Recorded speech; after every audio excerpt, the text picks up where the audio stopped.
ప్రభైన యేసుక్రీస్తు నామమున అందరికీ వందనాలు. ఈరోజు మనము మత్తయి సువార్త 13వ అధ్యాయము కొన్ని వచనాలు ధ్యానించుకుందాం. ఈ ప్రజలు కన్నులారా చూచి చెవులారా విని హృదయముతో గ్రహించి మనసు తిప్పుకొని నా వలన స్వస్థత పొందకుండానట్లు వారి హృదయము క్రొవ్వినది, వారి చెవులు వినుటకు మందములైనవి, వారు తమ కన్నులు మూసుకొని ఉన్నారు గనుక మీరు వినుట మట్టుకు విందురు కానీ గ్రహింపరు, చూచుమట్టుకు చూతురు కానీ ఎంత మాత్రమును తెలుసుకొనరు అని యెషయా చెప్పిన ప్రవచనం వీరి విషయం నెరవేరుచున్నదని దేవుని వాక్యము ప్రవచింపబడి, మరి దేవుని వాక్యానుసారమైన జీవితం జీవించుటకు ఎందుకు మనం జీవించాలి, ఏ రీతిగా మన నీతిమత్వంతో ఉండాలని వాక్యము ద్వారా గ్రహించి అనుసరించాలని దేవుని వాక్యము సర్వలోకానికి సర్వసృష్టికి ఈ సువార్తను అందించమని దేవుడు ఆజ్ఞ. ప్రజలందరికీ కూడా మరి దేవుని యొక్క సత్యాన్ని తెలియజేయాలి. మరి ఆ విషయాన్ని మనము అనేక సార్లు వింటున్నాము. అయితే ఏం జరుగుతుంది? ఇంత దేవుని వాక్యం విన్నా నీతిమత్వం కలిగిన వారు కొంతమంది మాత్రమే ఉన్నారు. చాలా వరకు వినిన వాళ్ళు విషయంలో ఏం జరుగుతుంది? ఆ రీతిగా కాకుండా దేవుని వాక్యం విని మన జీవితాన్ని నేరుగా నీతిమత్వం నిలుపుకోవాలనేది ఈరోజు మన ధ్యానాంశంలో ముఖ్యమైన విషయం. ముందుగా మనం చూస్తే ఇక్కడ ఈ ప్రజలు కనులారా చూచి చెవులారా విని హృదయముతో గ్రహించి మనసు త్రిప్పుకొని నా వలన స్వస్థత పొందకున్నట్లు వారు హృదయములు క్రొవ్వినవి. అంటే కనులారా చూస్తున్నారు, చెవులారా వింటున్నారు, మనసు తిప్పుకొని నా వలన స్వస్థత పొందకున్నట్లు వారి హృదయములు క్రొవ్వినవి. కాబట్టి దేవుని వాక్యము విని అనుసరించలేని పరిస్థితులు ఎందుకు వల్ల జరుగుతుందని చెప్పబడుతుందంటే, కన్నులారా చూస్తున్నారు, మరి చెవులారా వింటున్నారు, హృదయంతో గ్రహిస్తున్నారు, కానీ వారు ఆ యొక్క విన్న వాక్యాన్ని అనుసరించకుండా వారు హృదయాలు క్రొవ్వి దేవుని స్వస్థత పొందలేకపోతున్నారు. కన్నులారా చూసి చెవులారా విని హృదయంతో గ్రహించి ఏం చేయమన్నాడు? పాప జీవితాన్ని నుంచి మార్చుకొని స్వస్థత కలిగి జీవించటం. అంటే దేవునిలో మార్పు చెంది జీవించితే దేవుని సన్నిధి నీకు ఉంటుంది, దేవుని సన్నిధికి వెళతావు. దేవుని వాక్యం వినేది ఎందుకని? అనుదినము దేవుని ఆరాధించడంగా చేస్తున్నది అంటే దేవుని సన్నిధికి మనం వెళ్ళటానికి, దేవుని బిడ్డలుగా జీవించడానికి. అయితే మనము వాక్యం వింటున్నాము కానీ మరి అది మనం అనుసరించట్లేదు. మనము చూస్తున్నాము కానీ మనం దేవుని నీతిమత్వాన్ని అనుసరించట్లేదు, హృదయంతో గ్రహించి కూడా. ఎందుకంటే మన హృదయాలు క్రొవ్వినవి అని అంటే మనము దానికి అతిశయించే రీతిగా మన హృదయాలు ఉన్నాయి. అంటే వాక్యములో చెప్పిన రీతిగా జీవించకుండా లోకానుసారమైన జీవితం జీవిస్తున్నాం. వాక్యము ఎత్తబడుతున్నది, వాక్యము ఎదపడుతున్నది, వాక్యము విని వారందరూ విని మరి ఎందుకని అనుసరించలేకపోతున్నారంటే, మొదటిగా మనం చూడవలసింది ఇక్కడ ఏం చెప్పబడిందంటే, మత్తయి సువార్త 13వ అధ్యాయము 18వ వచనంలో మనం చూస్తే విత్తువాని గురించి ఉపమానము యేసుక్రీస్తు ప్రభువారు చెప్పాడు. ఆ వ్యవసాయం చేసే రైతు పంటను వేయటానికి సిద్ధం చేసేటప్పుడు విత్తనాలు చల్లితే అవి మొలకెత్తి మంచి పంటని ఇవ్వాలనే ఆశతో ఎంతో కార్యక్రమంలో మొదలు పెడతాడు. పొలాన్నంత చదును చేసి అనేక రీతులుగా దాన్ని సిద్ధపాటు చేసి విత్తనాలు చల్లినప్పుడు మరి అన్నీ ఫలిస్తున్నాయా? అన్నీ ఫలిస్తే ఇప్పుడు వాక్యం ఏం చెప్పబడింది? కన్నులతో చూస్తున్నారు కానీ గ్రహించరని. ఎందుకు చెప్పబడిందంటే, మామూలుగా పంట చేలలో విత్తినప్పుడు ఏమవుతుంది? మొదటిగా విత్తినప్పుడు కొన్ని బాటలు పడతాయి, తర్వాత పక్కన అక్కడ రాళ్ళు ఉన్నప్పుడు రాళ్ళ మీద పడతాయి, కొన్ని చిన్న చిన్న పొదలు కానీ. చాలా వరకు పొలం అంతా చల్లుతాడు. అంటే ఇవన్నీ ఉన్నాయని అక్కడ ఆపడు, మొత్తం అంతా చల్లుతూ వెళుతాడు. వెళ్ళిన ప్రదేశాలు మొదటిగా బాట మీద కొన్ని పడిపోతాయి, తర్వాత కొన్ని రాళ్ళల్లో పడతాయి, కొన్ని ఆ పొదలలో లేతే మొక్క మొలిచినా కూడా పొదలు ఇంకా పైకి పెరిగి ఆ మొక్కలను ఎదగకుండా చేస్తాయి. కొన్ని మంచి నెలలో పడి మరి విస్తారమైన పంట ఇవ్వటము జరుగుతుంది. వాక్యం వింటారు కానీ అనుసరించరు, వాక్యం వింటారని గ్రహించరు, పాటించరని చెప్పవటంలో ముందుగా వాక్యం విన్న వాళ్ళు ఏ రీతిగా ఉంటారు? బాటలో పడినవి దుష్టుడు ఎత్తుకుపోతారని వాక్యంలో చెప్పబడింది. అంటే బయట కనబడుతుంది కాబట్టి ఎవరిని తీసే అవకాశం ఉంది, అక్కడ చాలా గింజలు పడి తీసేసే అవకాశం ఉంది, ఆ పక్షులు ఎత్తుకుపోవచ్చు, ఎందుకని బయట కనబడుతున్నాయి కాబట్టి ఆ విత్తనవి బాటలో పడినవి మరి మొలకి ఫలించే క్రమం లేదు. మరి ఈ రీతిగా కొంతమంది వాక్యం విని మరి అది అనుసరించక ప్రయత్నం అంతా వ్యర్థమైపోయిన క్రమము చెప్పబడుతుంది. ఏ రీతిగా చాలామంది వాక్యం వింటూ ఉంటారు. మరి గుడిలోకి వెళ్ళినప్పుడు వాక్యం వింటే సమయానికి చాలామందికి నిద్ర వస్తూ ఉంటుంది. చాలామంది అంటే ఫోన్లు రావటము, లేకపోతే ఇంకొకళ్ళతో సంభాషణ చేయటము, సగం వినటము, ఈ రీతిగా జరిగేవి కూడా చూస్తూ ఉంటాము. లేదా మొత్తం కూడా విన్నవాళ్ళని చూస్తుంటాం. అంటే ఎప్పుడైతే దేవుని వాక్యము జరుగుతుందో అపవాది చేత శోధింపబడతారు. అంటే అపవాది మామూలు సమయాల్లో నిన్నేమి చేయడు. ఎందుకని? అప్పుడు నువ్వు దేవునికి అనుకూలమైన క్రియ ఏం చేయట్లేదు కాబట్టి. ఎప్పుడైతే దేవుని వాక్యము వింటున్నావో, దేవుని వాక్యం వినే సందర్భములో నిన్ను ఆ యొక్క వాక్యం వినకుండా చేసే క్రమము, విన్న వాక్యాన్ని కూడా నిన్ను హత్తుకోకుండా చేసే క్రమము అపవాది శోధనలో పడిన అంటే బలహీనులైన వాళ్ళ పట్ల జరిగే క్రియ.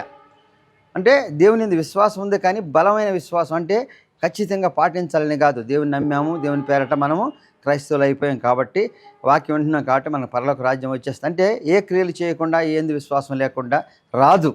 కానీ మనకేదో భయం, ఈ లోకంలో నరకంకి వెళ్ళిపోతామో, లేకపోతే ఈ లోకంలో మనకి అనేకులు మనల్ని ఏమన్నా కాపాడబడతానో లేదో అని దేవుని కృపను పొందటానికి మరి అనుకుని దేవుని పేరట మనం ఏదో మాట్లాడుతూ చేస్తున్న క్రియలలో మరి యథార్థంగా దేవుణ్ణి మనము వాక్యము విని ఆరాధించగలిగిన స్థితి లేనప్పుడు మరి ఎట్లా ఉంటుందంటే ఆ బాటలో పడిన విత్తనాలు వలె వారు ఉంటారు. ఎట్లా?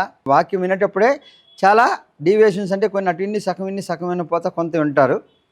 విన్న తర్వాత కూడా చాలా బాగుందని అనుకుంటారు. వాక్యం మంచిగా చెప్పబడింది, మంచి నీకు దేవుడు క్షమిస్తాడు, నిన్ను ఆశీర్వదిస్తాడు, దీవిస్తాడు, లేకపోతే నువ్వు ఈ క్రియలు చేయి, నువ్వు చేస్తున్న క్రియలు మంచివి కాదు, కరెక్టే, ఇవన్నీ మానుకుందాం, లేకపోతే ఈ రీతిగా జీవిద్దాం, మనం ఎందుకు ఈ రీతిగా నీతిమంతులుగా జీవించలేము, ఇవన్నీ ఏంటి అనే యొక్క ఆలోచన కూడా వచ్చే క్రమం ఉంటుంది. అంటే మనం వాక్యం విన్నప్పుడు, వాక్యము మనల్ని స్పర్శించినప్పుడు, లేకపోతే వాక్యం వినే సమయంలో అనుకుంటాము మనము కూడా పాటించాలి, అనుసరించాలి. మనం ఆ నిర్ణయాలతో, అటువంటి ఆలోచనతో వాక్యాన్ని వింటాం. ఎందుకని మనం అక్కడికి వెళ్ళింది దేవుని వాక్యం వినాలనే ఆశతో, ఆసక్తితో వెళ్తాం. దేవుని వెళ్ళి జీవించాలని ఆసక్తి మనకుంది. అయితే ఆ క్రమం విన్నప్పుడు సాతాను యొక్క, అపవాది యొక్క క్రియలు ఏ రీతిగా ఉంటుంది? నువ్వు విని బయటకు వచ్చేసిన తర్వాత, నువ్వు విన్న బండి తీసుకుని వెళ్తాండి, ఎవడన్నా అడ్డం వచ్చానుకో, వెంటనే వాక్యంలో ఏం చెప్పారు, ఏ రీతిగా మాట్లాడాలి, సంభాషించాలని అనేసి వాడిని ఏదో రకంగా తిట్టడము, లేకపోతే ఎవడన్నా మనకు అడ్డొస్తే వాళ్ళ మీద తీసుకోవటము, మళ్ళీ ఆ తర్వాత మన ఉద్యోగానికో, మన వ్యాపారానికో, లేకపోతే మన ఇంటికి వెళ్ళినప్పుడు ఎవరన్నా మనల్ని అంటే వాళ్ళ మీద అరవటము, లేకపోతే మనం ఎవరితో సంభాషించేప్పుడు ఇతరుల గురించి వేరే వ్యాఖ్యానం చేయటము. ఈ రీతిగా మనం సన్నిధిలో కూర్చున్నంతసేపు దేవుని వాక్యం వింటాము. ఎప్పుడైతే బయటకు వచ్చామో వెంటనే లోకానుసారమైన జీవితంలో పడిపోతాం. అయ్యా ఎన్ని చేయాలి, ఎన్ని మాట్లాడాలి, ఇట్లాగా మాట్లాడాలి వీళ్ళతో, లేకపోతే ఈ రీతిగానే యోచించాలి, ఇవన్నీ ఇటు కాదు. వాక్యం గురించి మనం నిదానంగా ఆలోచిద్దాం. రేపు సాయంత్రం ఆలోచించి, లేకపోతే రాత్రికి ఆలోచించి అమలు చేద్దాం. ఇప్పుడు మాత్రం లోకానుసారం జీవితం జీవిస్తాం. అంటే ఆ ఒక్క విత్తనాలు బాటలో పడిపోయినవి మొలకెత్తకుండా ఏ రీతిగా పక్షులో మరి సైతాను దుష్టుడు ఎత్తుకుపోయాడో ఆ రీతిగా అవి మొలకెత్తకుండా ఉన్న క్రమం. అంటే అది విని మన మనసులో పెట్టుకొని ఆచరిద్దామనే యొక్క ఆలోచన మనకి ఉన్నాను.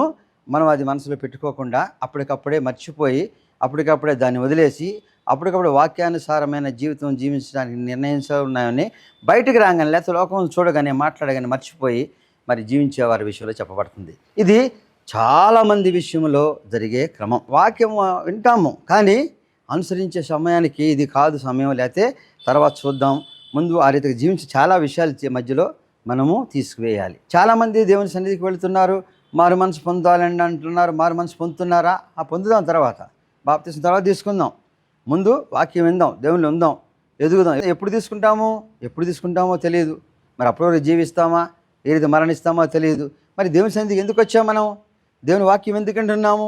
దేవుని వాక్యం అనుసరించలేనప్పుడు దేవునితో ఉన్నాను అనుకుని యొక్క ఆ భ్రమలు, అపవాది యొక్క శోధనలో పడిపోయి దేవుని వాక్యాన్ని అనుసరించలేనప్పుడు మనం ఎంతగా దేవుని నిలిచినా కూడా అది బాటలో పడి ఎవరో దుష్టుడు ఎత్తుకు వెళ్ళిపోయినా మరి విత్తనం వలె మనం ఫలించలేకుండా, వాక్యం మన హృదయాలు ఉండకుండా, మన యొక్క జీవిత గమనాన్ని మార్చకుండా ఉన్నప్పుడు మనం దేవునిలో జీవించిన వారం కాం. మరి ఇంకొక క్రమం చూస్తే, కొన్ని విత్తనాలు పొలంలో చాలా చోట్ల అక్కడక్కడ రాళ్ళు ఉండొచ్చు, ఆ క్రమంలో అక్కడక్కడ పడతాయి. పడినప్పుడు మరి అవన్నీ మొలకెత్తి రాతిలోకి వేళ్ళు వెళ్ళవు కాబట్టి అవి ఆ రాతిలోకి ఎప్పుడైతే వేళ్ళు వెళ్ళవో అవి నిలబడలేవు. అంటే వాక్యం విని మనము అనుసరించాలనుకుని దేవునిలోకి వచ్చి చాలా కాలం నుంచి చాలా విషయాలు అనుసరిస్తున్నాం, దేవుని సన్నిధిలో మనం పాటిస్తున్నాం, దేవుని బిడ్డలుగా జీవిస్తున్నాం.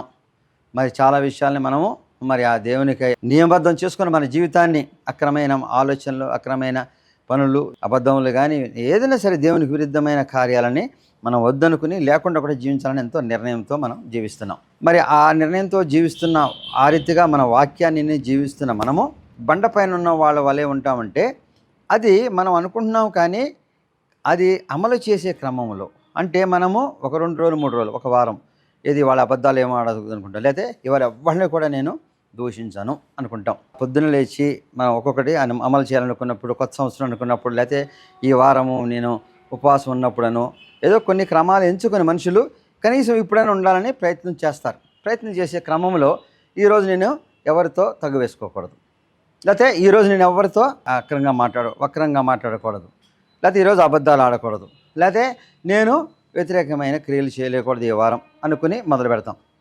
అయితే మనం అబద్ధం ఆడొద్దు అనుకున్నాం అనుకోండి, మన ఇంట్లోనే ఏదో చిన్న విషయంలో మనం పిల్లలకి ఏదైనా చెప్పాల్సి వచ్చినప్పుడు అబద్ధం ఆడే క్రమం ఉంటుంది. వాళ్ళకి ఏదో చెప్పాలనుకుంటున్నాం కానీ మనం ఏదో చేయాలని ఉద్దేశం లేదు, అంటే మన తలంపులో దురుద్దేశం లేదు, కానీ మన యొక్క లోకానుసారమైన జీవితంలో అన్ని క్రమములు వెళ్ళిపోతూ ఉంటాయి. అంటే మన యొక్క తలంపు కొంతసేపు మాత్రమే ఉండి అది ఎదిగి ఫలించని రీతిలో కొట్టుకు వెళ్ళిపోతుంది. అంటే బండపైన వేసిన విత్తనము ఆ బండపైన మొలుస్తుంది, కానీ ఆ వేళ్ళు బండలోకి చొచ్చుకొని నిలబడలేని స్థితిలో కొన్ని రోజుల తర్వాత వెళ్ళిపోతుంది. అంటే మన లోకంలో ఆ యొక్క నీతిమత్వంతో జీవించాల్సి వచ్చినప్పుడు శ్రమ వస్తుంది, హింస వస్తుంది.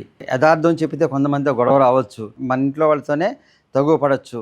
లేకపోతే మనం యథార్థంగా జీవించాలి, మనం మోసం చేయకుండా, అంటే మరి చాలా శ్రమించవలసిన క్రమము కూడా ఉంటుంది. చాలా విషయాల్లో ఆఫీసులో కానీ అక్కడ కానీ పనిచేసే విషయాలు తప్పుకుని తిరిగిన వాళ్ళు ఉంటారు. లేదు మనం తీసుకున్న జీతాన్ని పని చేయాలనుకుని 20 నుంచి అనుకుంటారు, కానీ పొద్దున్న వెళ్ళగానే ముందు వాళ్ళతో మాట్లాడటం, మరి ఫోన్లు చూసుకోవటం, పేపర్లు చదవటం, కొంతసేపు చేసేసినాక ఎవరిని అడిగితే చాలా పని ఉందని చెప్పటం, ఇటువంటి క్రమంలో జరుగుతుంటాయి. అందరి విషయాలను చెప్పలేం, కానీ కొన్ని ఉద్యోగాలలో చేస్తున్న క్రమం, మన దగ్గర పనివారు కూడా చూస్తే మనం అది చేసి రమ్మంటే మనం చూడనప్పుడు ఒక రకంగా, చూసినప్పుడు ఒక రీతిగా, లేకపోతే మనం కూడా చేస్తున్న అనేక పనుల్లో కొన్ని నిర్లక్ష్యంతో మనం చేస్తూ, అంటే మనం ఏం చేయాలనుకున్నాము, యథార్థంగా జీవించాలనుకున్నాము, మనకి ఇచ్చిన పనిని కరెక్ట్గా చేయాలనుకున్నప్పుడు మనకు అది చేస్తే చాలా శ్రమ. ఇప్పుడు మనం ఒక 5 కిలోమీటర్లు సైకిల్ తొక్కి వెళ్ళాల్సిన క్రమం వచ్చిందనుకోండి, ఇంత శ్రమ పడే దానికన్నా మనం ఎవరైనా లిఫ్ట్ అడిగో లేకపోతే ఎవరైనా బైక్ తీసుకెళ్ళి ఏ రకంగా మనం ఆ స్వల్పంగా దాన్ని ఎంచుకునే క్రమములో, అంటే ఆ శ్రమను భరించగలిగిన వాళ్ళము కాదు. ఆ శ్రమ కన్నా ఆ విషయాన్ని తప్పించి ఇంకో మార్గంలో వెళితే మనం చేయగలుగుతాం.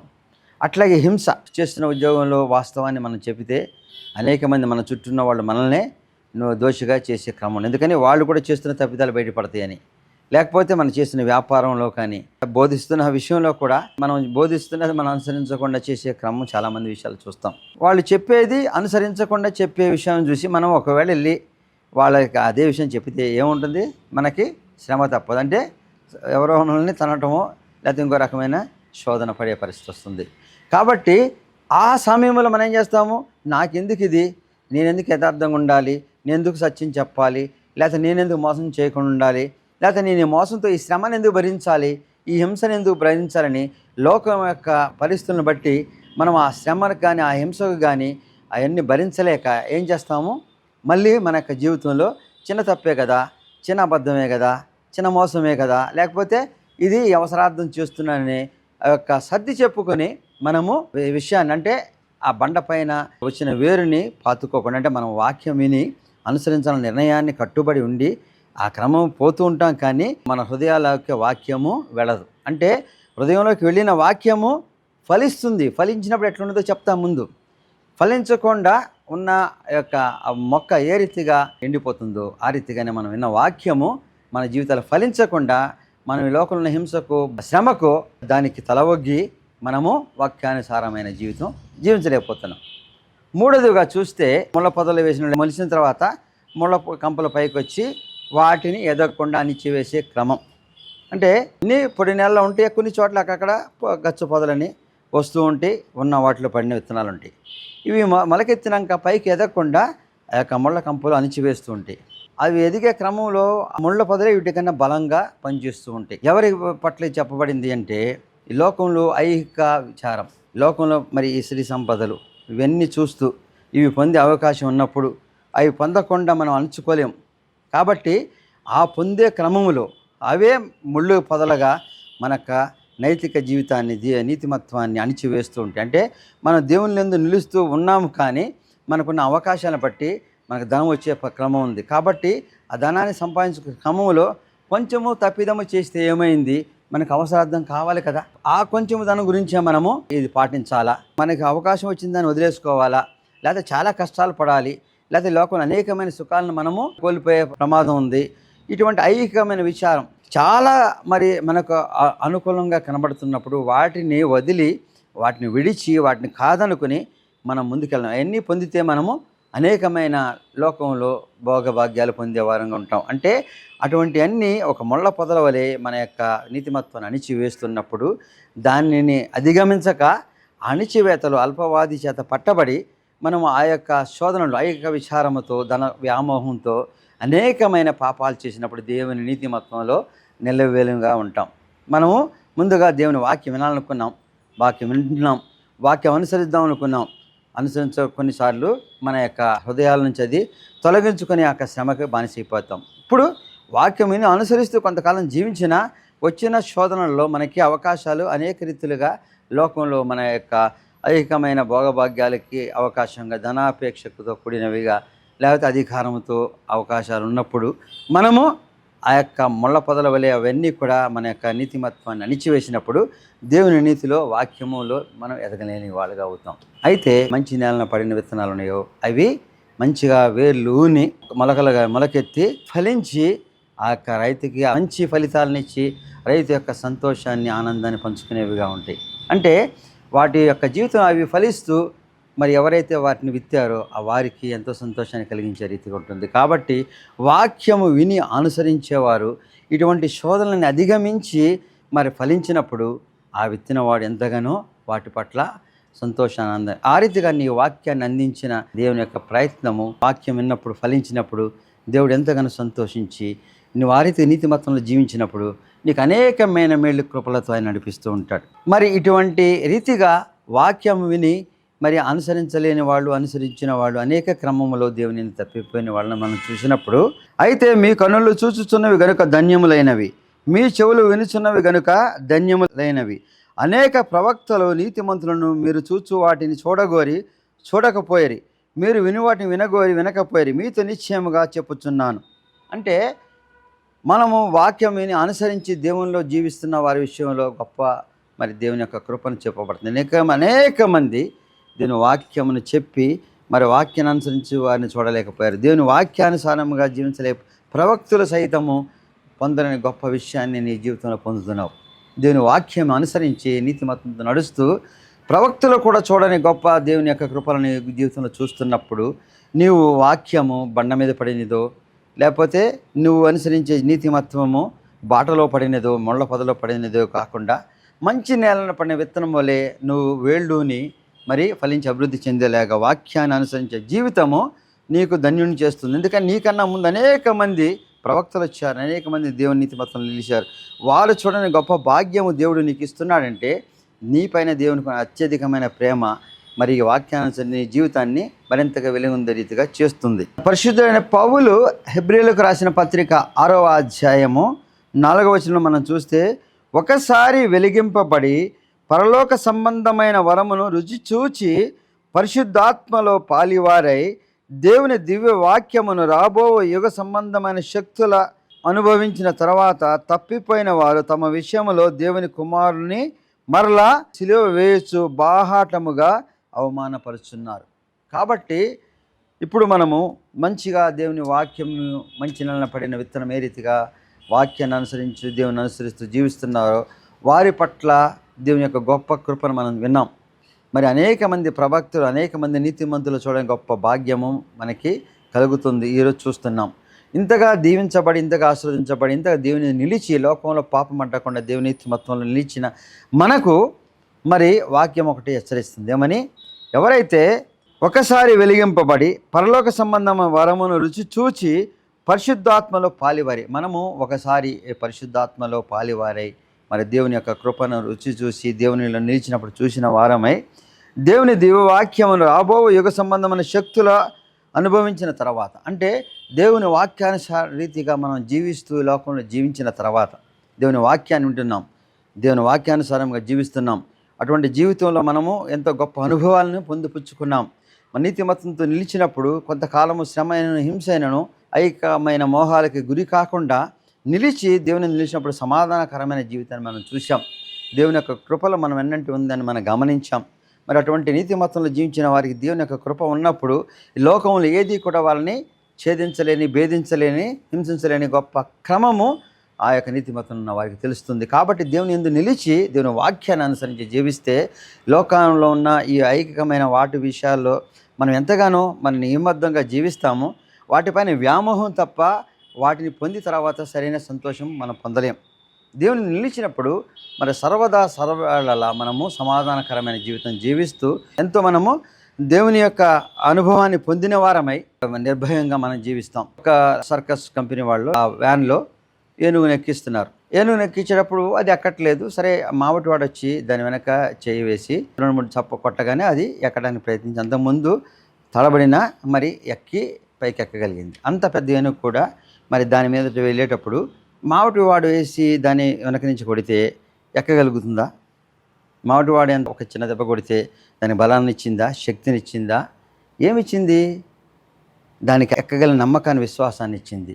నా వెనక ఉన్నవాడు నన్ను రక్షిస్తాడనే అభయాన్ని ఇచ్చింది. అంటే నిన్ను తట్టి ఉంచిన వాడు నిన్ను ఎటువంటి క్షణం విడివాక ఎడబాయక నిన్ను కాపాడతనే విశ్వాసము నీలో ఉందో నువ్వు ఎక్కవలసిన ప్రతి గమ్యాన్ని ఎక్కుతూ నువ్వు అనుకున్న రీతిగా నీకు శోధన కలిగిస్తుందనే దాన్ని కూడా నిర్భయంగా ఎక్కి నడవగలుగుతావు.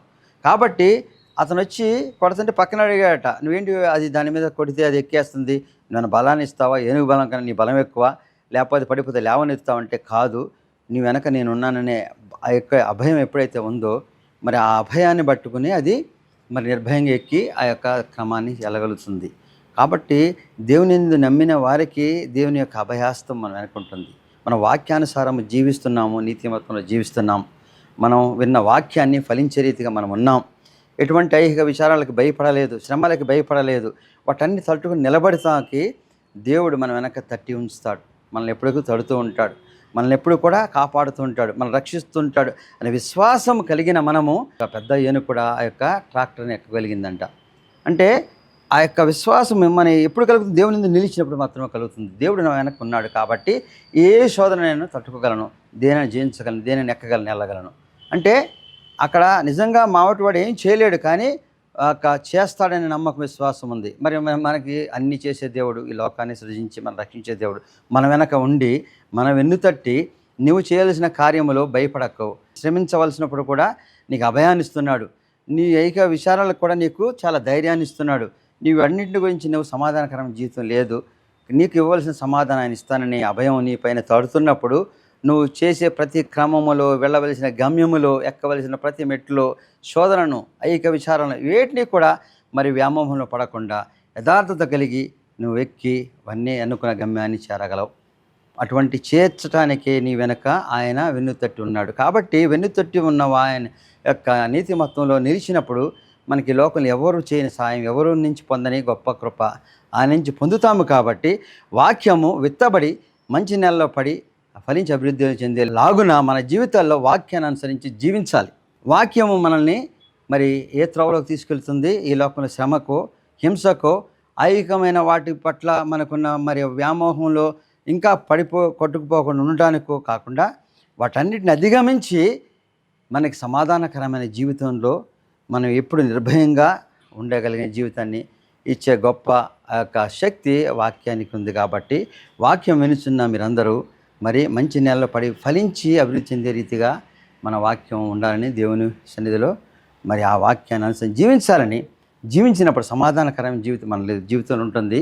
అన్ని విషయాలు, లోకాన్ని అన్ని విషయాలు కూడా మనం అధిగమించగలిగి మనం అనుకున్న మెట్లు ఎక్కగలిగి దేవుని సన్నిధికి చేరే బిడ్డలుగా, ఎంతో ధైర్యవంతులుగా, ఎంతో మరి నీతిమత్వం కలిగిన వారుగా మనం ఉంటాం. చిన్న ప్రార్థన.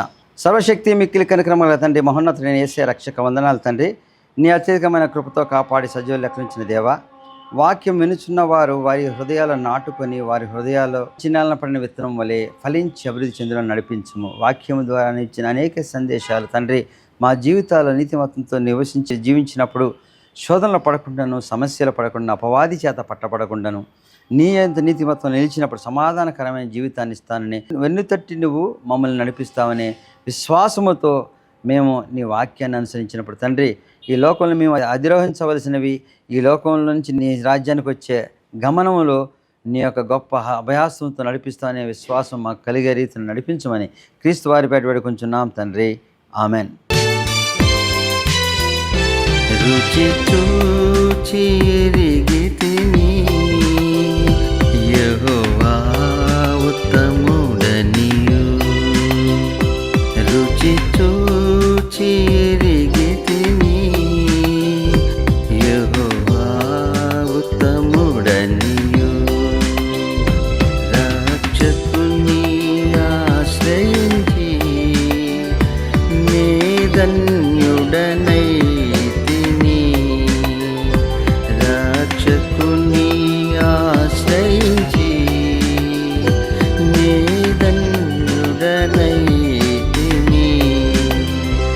రుచి చూచి ఎరిగితిని యెహోవా ఉత్తముడనియు.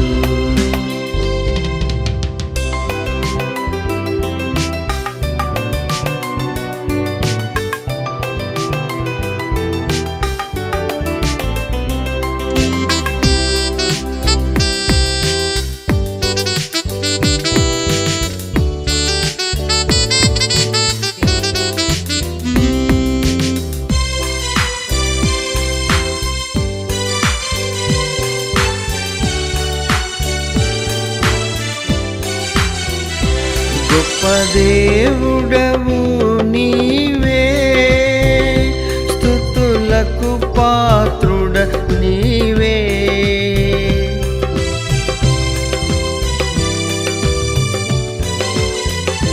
గొప్ప దేవుడవు నీవే, స్తుతులకు పాత్రుడ నీవే, తప్పక ఆరాధింతు దయాళుడవు నీవే, తప్పక ఆరాధింతు దయాళుడవు నీవే, రుచి చూచి ఎరిగితిని